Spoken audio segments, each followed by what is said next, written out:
There were a lot of event movies to talk about that have come out in 2018 that echo trends that have shaped our cinematic past. But there was one movie this year that is truly the embodiment of the modern epoch. One movie that some have described as the most ambitious crossover of all time. One movie that built so skillfully on the cinematic universe that came before it. One movie that is the defining moment of our era. I'm talking, of course, about Mamma Mia, Here We Go Again. Mamma Mia, here I go again. Oh boy, the Great American Musical is back! But, I mean, on the one hand, high-time cultural milestone voice of a generation for wine moms, Mamma Mia got a sequel. You know, so if being a grudge holder makes you fat. But here's the thing, fam. On top of MoviePass going bankrupt, it's a streaming world now. I don't like going outside, and I really don't like giving my undivided attention to things. And this newfound medium of streaming is reducing interest in the cinema. I need a gimmick to get my ass out of the house and drive the whole 1.2 miles down to the Rolling Hills AMC so I can see the latest release in 4K 3D. If we have enough gimmicks, then surely interest in the cinema will revive. Or will it? So obviously, the Hollywood panic of trying to incentivize people to stop watching goddamn Stranger Things on Netflix for the 5th time, and to come on out to the movies by pushing the prestige of gimmicks like 3D, 4D, and even 6D, applies more to big-budget tentpoles like superhero movies, live-action remakes of Disney classics, and even superhero movies, more than it does the Hollywood musical. Here I go again. But that hasn't always been the case. A long time ago, way back in those halcyon days before Valerian and the City of a Thousand Planets, I had a segment in my video about Joel Schumacher's Phantom of the Opera alluding to the crash and ultimately the final dumpster fire resting place of the big Hollywood movie musical, namely, Hello, Dolly. But the fall of the Great American Musical was, of course, much more complicated than just one movie not making its money back. And that is what we're going to talk about today. Because in many regards, the dramatic and expensive death throes of the big Hollywood musical in the 1960s had more in common with our current day endless glut of sequels, remakes, and superhero movies than it does with Mamma Mia, Here We Go Again. There was a time when musicals were the biggest game in town. It was a world dominated by Rodgers and Hammerstein, by Julie Andrews, by Gene Kelly. For decades, the saccharine Broadway-style musical was the event movie. These were the tentpoles of the mid-20th century, until one day, it all came crashing down.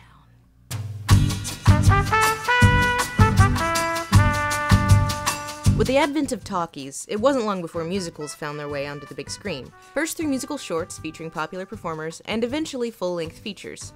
Ever since the advent of sound, musicals were a consistently popular staple. But in 1939, MGM Studios hired producer Arthur Freed, whose production unit went on to create what would eventually become the golden era of movie musicals, with titles like Easter Parade, On the Town, Singin' in the Rain, and An American in Paris. And in the 1950s and early 1960s, the way musicals built hype around their big important movies was the Roadshow. So what is a roadshow, and how does it fit in here? Well, it's a gimmick. But a gimmick that was, particularly through the 1950s to the 1970s, used to promote more prestige-oriented films. You got your historical epics, your gut-wrenching war dramas, and of course, the larger-than-life musical. Life is alright in America. If you're all white in America. Your The Day the Earth Stood Stills and fluffy beach blanket bingos could ne'er dream of having a roadshow release, but your Ben-Hurs, your Dr. Zhivagos, and your West Side Stories made for prime fodder. Basically, before the film goes into wide release, a studio would take it on the road for a limited premium release. How many can I kill, Chino? How many? I still have one bullet left for me. Ticket prices were at a premium compared to your average film screening, but the marketing appealed to a more luxuriant experience. To quote Mike Todd, the leading purveyor of roadshows in the 1950s, "To show audiences got class and appreciate the arts, they'd be insulted if you didn't charge premium prices and make it a little hard to see. This way they don't have to rub elbows with the gum chewers." Roadshow movies were usually longer than your average release, did not include any shorts or trailers in front of them, and almost always had an intermission. You can see this last element parodied in later movies like Monty Python and the Holy Grail.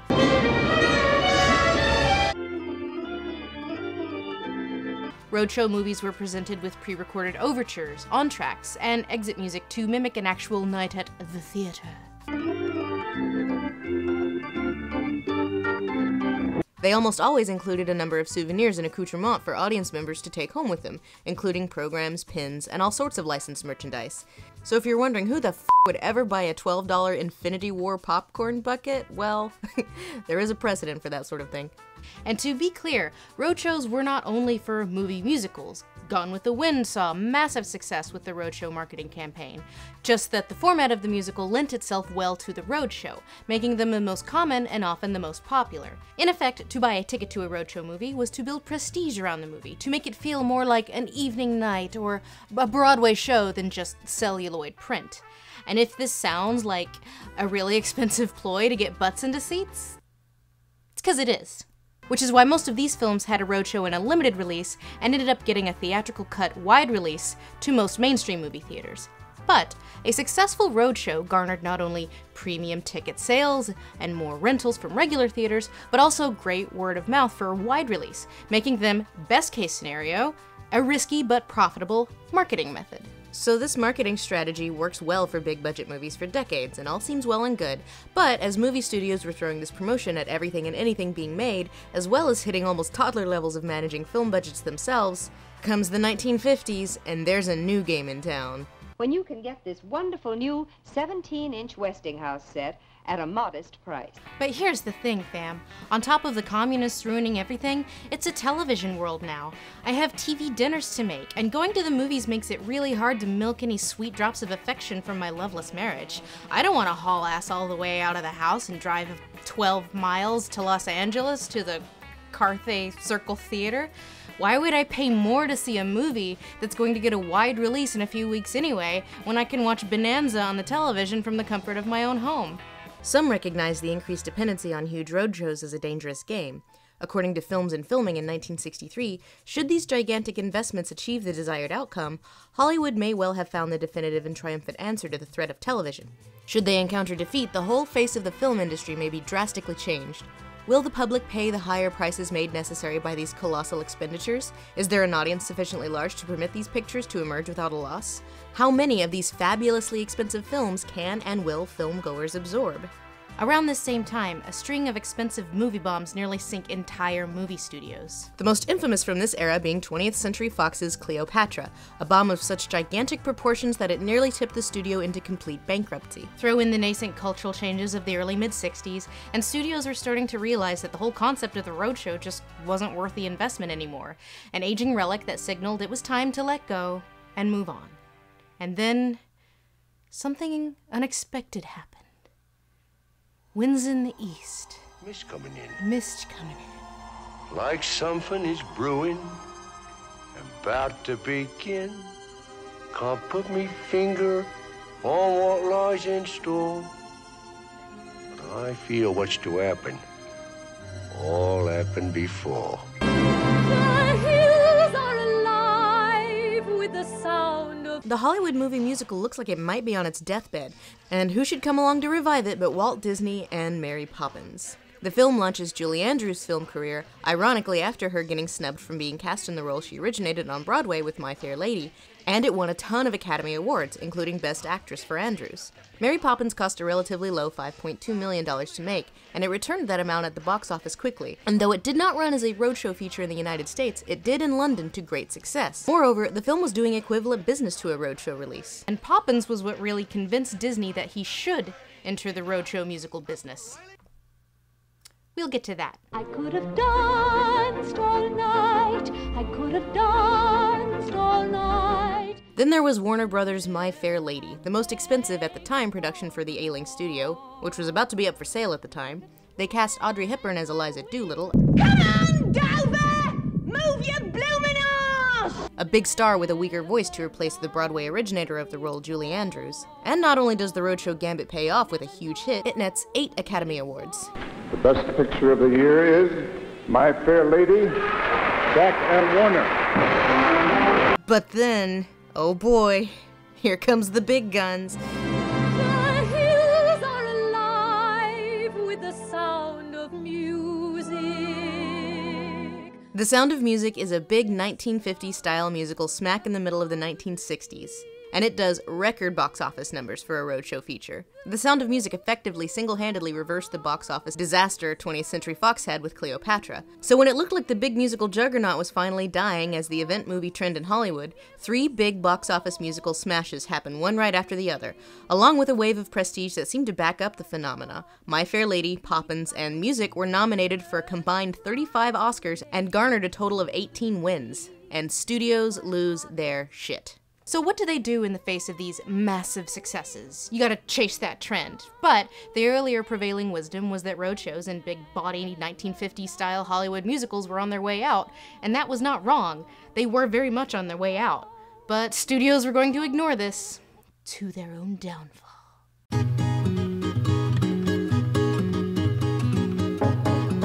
According to film historian Matthew Kennedy, in the 7 years that followed The Sound of Music, it became de rigueur for any film musical to be released in the roadshow format if they wanted to be rightfully labeled major, important, or lavish. The first canary in this coal mine actually came from the Disney company with The Happiest Millionaire, a roadshow release completed after Walt's death that bombed so spectacularly you've never heard of it. But this wasn't a huge investment, and it didn't tank the studio.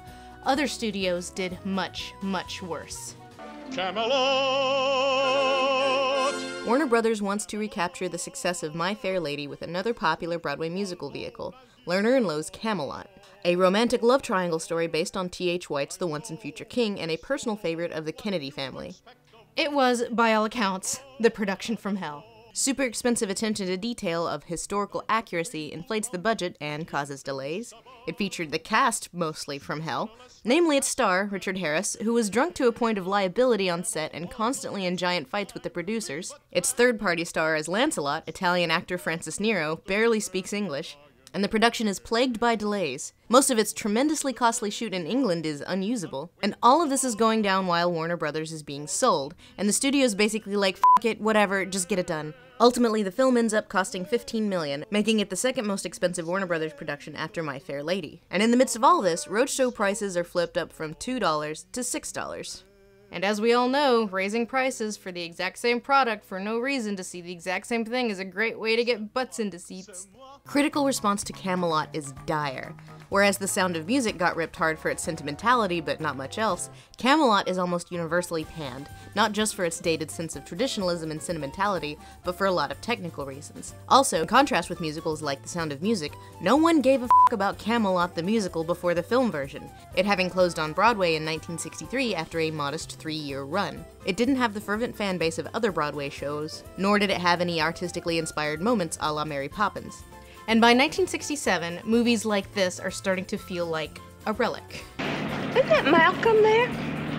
By this point, movies like Who's Afraid of Virginia Woolf, Bonnie and Clyde, and Help are revolutionizing cinema. But these movies are new and predictable, and studios wanted to continue sinking their money into what up until this point had been considered safe.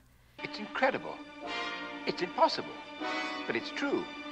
A man can talk to the animal. Hey, people liked Rex Harrison in My Fair Lady, and people loved Mary Poppins. Why not create an original musical based on an English children's book series that's also a vehicle for Harrison? At the time, Dr. Dolittle seemed like a good idea, given that a more child-friendly musical with a large cast of animals would reach a larger audience and also be ripe for the picking when it came to toyetic tie-ins. But we have a problem. Rex Harrison is a giant pain in the ass who, like Richard Harris, is tremendously difficult to work with. So Harrison leaves the film, and Christopher Plummer is brought on. But then, heyo, Rex Harrison wants back in, and the studio is still contractually obligated to pay Plummer his agreed-upon salary. There was also the constant recasting of Bumpo, the prince of a fictional African kingdom.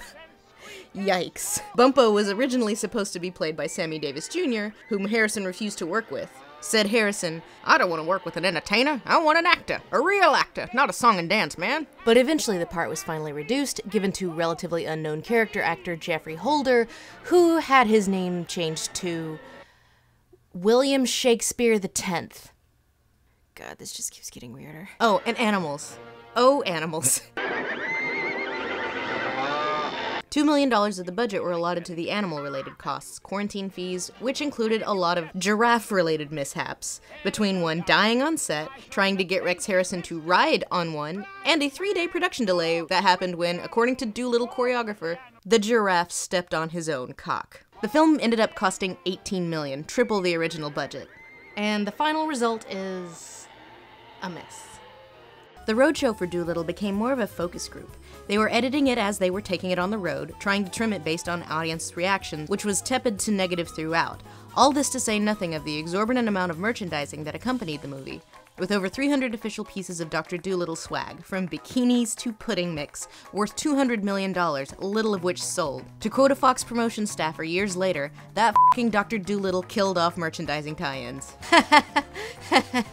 For now. In the end, box office and critical response murdered Dr. Dolittle, with the movie only grossing $9 million of its $18 million budget, and it being derided as a boring movie laced with a white man's burden narrative and cartoonishly racist stereotypes of Africa. Its legacy is perhaps summed up best by producer Robert Zanuck. You look back now and ask, how could you have been so stupid? Dr. Dolittle was conceived in a period of euphoria. We were riding a musical wave that we didn't realize was going to come crashing down on the beach all at once. Sure, there were probably signs and warnings out there, but you were already so committed financially and emotionally that's very hard to pull the plug on these big undertakings. Other films like Finian's Rainbow, Paint Your Wagon, and Man of La Mancha also underperformed during this weird glut period. But none landed with such an expensive thud as... Well, hello. Look who's here. Dolly. This is Louis. Hello, Louis. Dolly.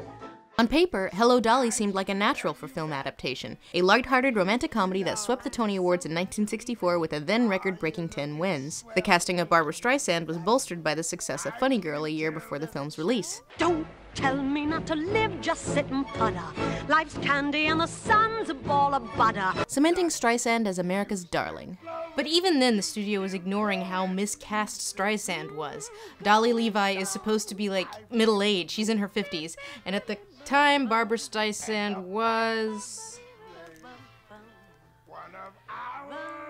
25. The casting choice also snubbed Broadway role originator Carol Channing. So much talk about drugs, I haven't taken anything but Lipitor for the past 10 years. For a younger, hotter actress in the title role, resulting in a Channing-Streisand feud that was arguably more interesting than the movie itself. But there were already concerns about the relevance of the film, which was about the romantic, sunny exploits of turn-of-the-century white New Yorkers from as high up as its own director, Gene Kelly. To quote Kelly, "It's not the kind of film I would make as a first choice, but what else is there? What happens now is that studios buy stage shows after they are already dated, and then spends a lot of money turning them into dated movies. The musical is the victim of changing times."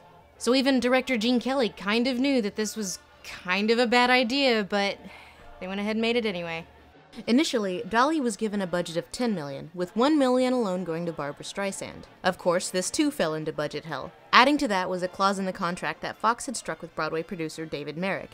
That is, that the film version of Dolly could not be released within 5 years of the original contract signing. By 1969, with the Broadway production still in healthy financial shape, and further out to sea, Hello, Dolly is also doing good business. Dolly had been sitting on the already cash-broke Fox's shelf for long enough. In the end, Fox broke their contract and promised Zanuck an additional $2 million, along with the promise to reimburse the Broadway production if its weekly box office fell below $60,000. And while Dolly seemed poised to do well, if not Sound of Music numbers at the box office, it did not have repeat viewers, audience admiration, or critical clout to keep up the momentum or even turn a profit for Fox. According to Matthew Kennedy, when Dolly finished production, 17 of the 25 top film rentals were roadshows. In response, the industry prepared a bottleneck of reserved seat giants. A record-breaking 12 were scheduled for release over the last 4 months of 1968. Marketers faced a huge dilemma in catching people's attention amid the glut and convincing them that the roadshow experience was still worth the time, cost, and effort. With a roadshow opening practically every week, how do you market something as being special when it isn't special anymore? Said film critic Pauline Kael in the wake of the 1969 musical Paint Your Wagon, giant musicals have finally broken the back of the American film industry. There is almost no way, short of a miracle, that Paint Your Wagon can recover its costs, although there are several other movies of this kind waiting to be released or to be completed, and at least one of them is even more expensive. It is highly unlikely that any new ones will be scheduled for production in the years to come, or perhaps ever.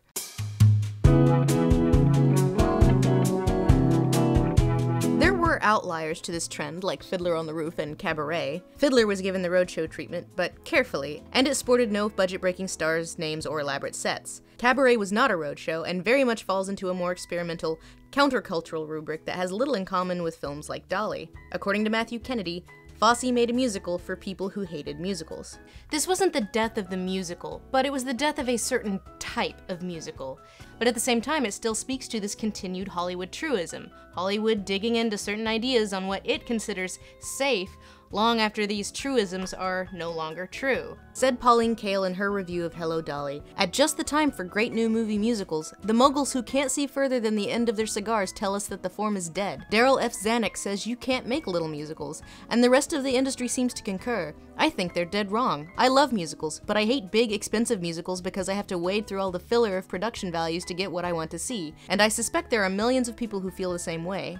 We have seen time and time again the film industry having to fight not only to keep itself alive, but to keep it the most culturally relevant thing. How do you compete with media that doesn't require you to go anywhere? When you can get this wonderful new 17-inch Westinghouse set at a modest price. The fall of the Hollywood musical created the landscape that would lead to the era of the blockbuster. Jaws, Star Wars, Indiana Jones. We'd have gimmicks like 3D in the 1980s, which mercifully died until it came back. And it's back. I love it. There was also the expansion of 70mm, which played well with films like Lawrence of Arabia, and eventually IMAX. And Limax. The film industry upped its game with special effects that television, up until really recently, could never hope to compete with. And of course there was that goddamn 48 FPS bullshit with The Hobbit. And of course now we not only have 3D, we have 4D. But the rise and fall of the Roadshow, Hollywood's focus on what they perceive as safe bets, as well as their desire for trends to never change so that they can predict them, speaks not only to the gimmicks Hollywood tries to keep on life support, but also to actual trends as well. But what is interesting to me is not so much the Roadshow itself, but the insistence of throwing money into genres and gimmicks that audiences are showing increased antipathy for. Just look at the recent trailers for Titans and Venom, films that the studios made to respond to trends that died years ago, and the trailers to which were met with uproarious laughter, and yet someone edited in lines like, "Fuck Batman," and whatever this is. "You will be this honest, legless, faceless thing, won't you? Rolling down the street like a turd in the wind." And high-fived each other in the editing bay and went, "Yeah, badass. How do you do, fellow kids?" Like a turd in the wind. Just as we didn't get from "Why so serious?" to like a turd in the wind overnight, there was a time and a place for the movie musical before they turned into self-parody. The ironic thing now is that Mamma Mia, Here We Go Again is this rare, healthy being of a movie that actually isn't riding a dying trend and is responding to what a certain audience wants to see. There are a lot of wine moms out there, and they're all bankrupting MoviePass. With the merger of Disney and Fox and the monopolization of an industry that was already incredibly insular, we are creeping back to that 1960s level of fewer movies being released, and yet bigger and bigger budgets. And have we hit a point where between domestic and international markets, these movies are too big to fail and bring down the entire industry like it was in the 1960s? Probably not. Studios have gotten much better about at least not losing money the way they did in the 1960s. But with more and more money being funneled into fewer and fewer projects, the current state is beginning to resemble the studio system of the late 1960s, just ever so slightly more monopolistic. And again, one has to wonder where the studios are responding to a demand, or if they're trying to force a trend on life support when in the real world, audiences were over it a long time ago. "Then we will eat your face right up your head like a turd in the wind." I've seen trends you people wouldn't believe. 48 frames per second bouncing off the shoulder of a storm giant. I've seen and smelled 4D versions of Josh Brolin's CGI Thanos face that looks like forgotten bacon. All these moments will be lost in time, like turds in the wind. Time to die.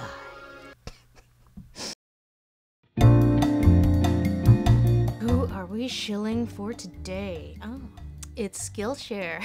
Okay, so this episode was brought to you in part by Skillshare. Skillshare is an online learning community with over 20,000 classes in design, business, technology, and more. So one of the most common questions I get is just about the ins and outs of how one creates a video essay, and turns out they actually already have a class on that at Skillshare. It's done by fellow YouTuber Wendover Productions, and he's already created a class about how he creates video essays, so if you want a tutorial, it's already there. As for me, I'll actually be creating a class for Skillshare later in the fall. It's going to be more about research. As you can see, this episode was very research heavy. How does one go about organizing their research? Well, we'll get to that. Premium membership gives you unlimited access to high-quality classes on must-know topics. The host must mention specific classes category. Oh, I already did that. For my special offer, you can go down to this URL, and that gives you 2 months of access to over 20,000 classes for free. Start today! This episode was supported by viewers like you on Patreon. As you can see, here are their names in the credits. Some of them are even real names.